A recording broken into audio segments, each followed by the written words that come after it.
Good morning. Thank you all for being here today. I'm Francis Collins, Director of the National Institutes of Health, NIH, and I am proud to have the honor of welcoming you here to the East Room of the White House for a very special scientific announcement by the President. Investing in biomedical research is one of the wisest choices we can make as a nation. We're going to start the When Humans Become Cyborg session. You know, I always want to be a cyborg. I'm waiting for the day to become one, but let's see. Like today, we like to really talk about the recent developments of brain-computer interface and how that's really blurring the line between man and machine. And that's also opening up many, many questions about social, cultural, and ethical implications of these technologies. We as a country are extraordinarily fortunate to have a leader who places such a high value on science to unlock the mysteries of disease and discover new ways of overcoming them. But now we stand at the edge of another frontier in biomedicine and biological research, which the President will describe in a moment. This is actually sort of where the brain-computer interfaces are today. One reason I like to show this picture is to give a sense of actually where the technology is at the moment, which is that it's a lot of wiring.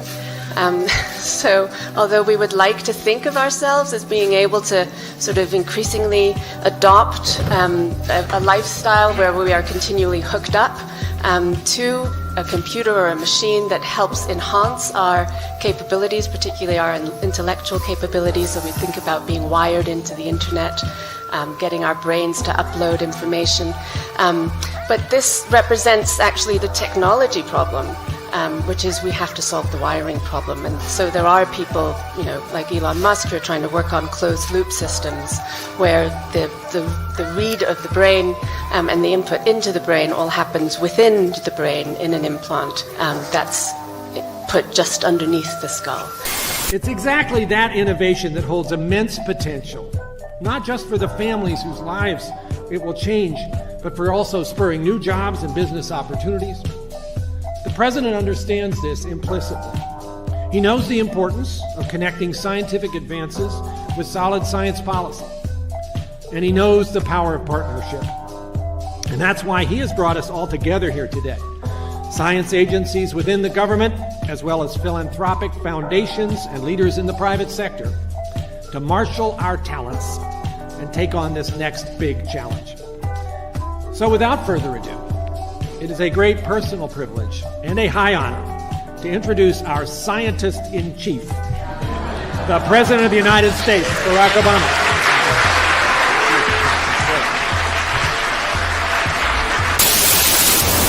So this is all data collection. It's all exciting, all new technologies, but the infrastructure that is used to collect that data, to share that data, is nothing new under the sun. And we know the problems that actually can emerge out of that. So if our brains are connected and you record, for instance, what are you possibly thinking, what are you, basically what areas of your brain are being stimulated at a certain point. There is even like devices that can collect what you're seeing, measuring your feelings either through facial recognition devices, micro muscle movements, and so on. And if you begin to look down the road, I think Elima already talked about brain implants.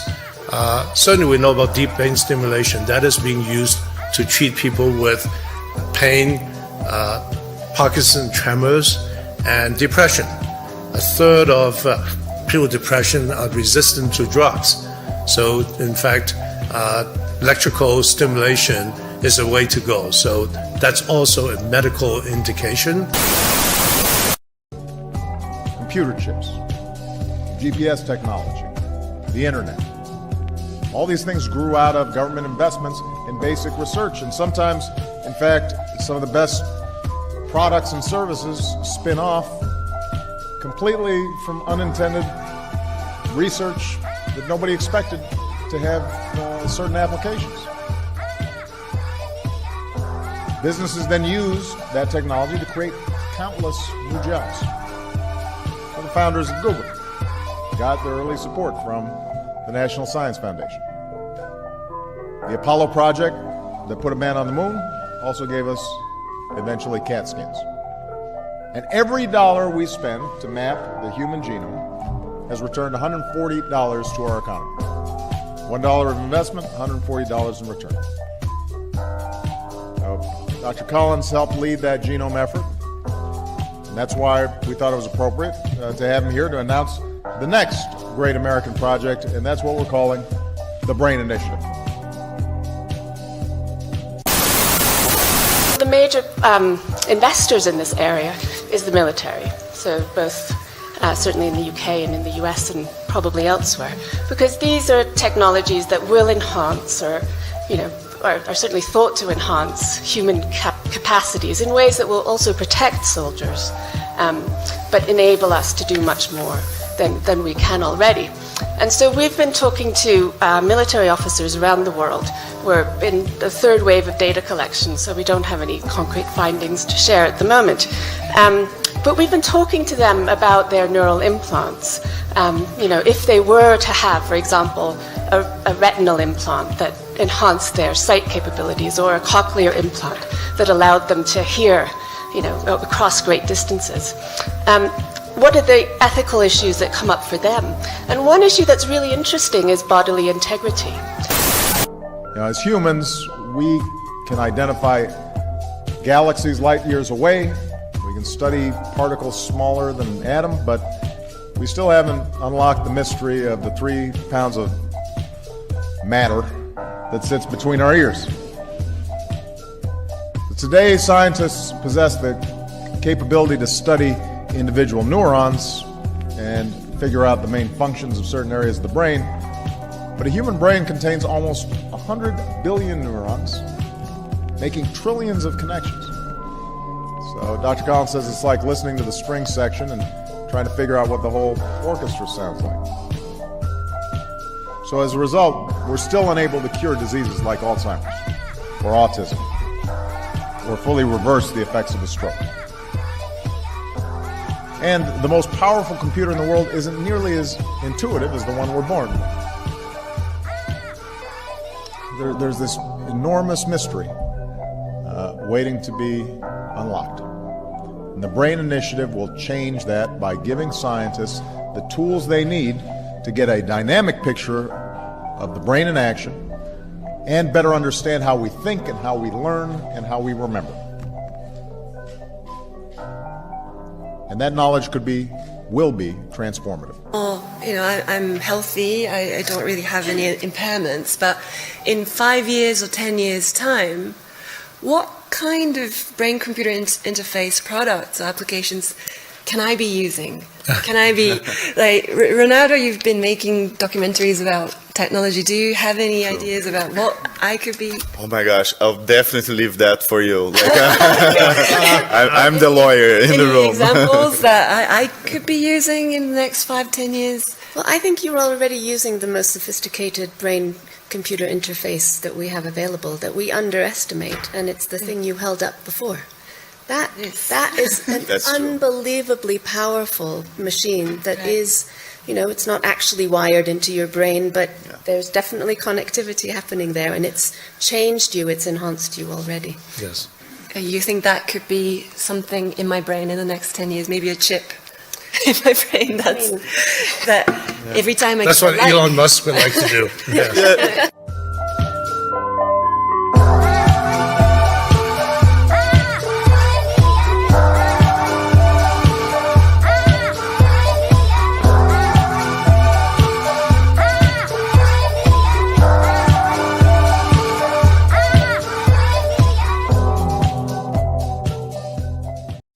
Okay, so what you guys just saw was President Obama announcing the BRAIN Initiative initiative in 2013. Okay, and when they were going to raise a whole bunch of money to further develop these brain scanning, brain technologies related, to the brain.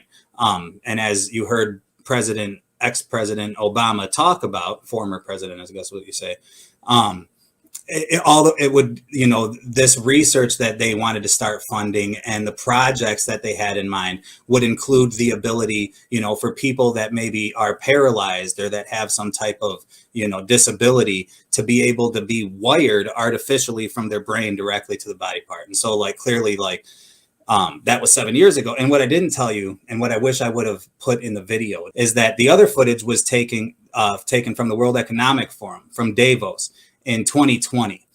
So that was 7 years after the footage you saw of Obama announcing the BRAIN initiative, right?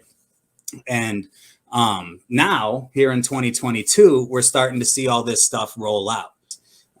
But this new technology that, according to all the headlines that you're going to be seeing all over the place right now, and even more as time progresses, it's actually not a new technology at all. You know, it's been they've been moving this direction for a long time. And then as you just saw, it was in 2013 when you know, the White House and our government really imposed this initiative to start raising a whole bunch of money and focusing on this directly. And I will remember your name and face on the day you were judged by the funhouse cast. And I will rejoice in your fall from grace when I came to the sky like none shall pass.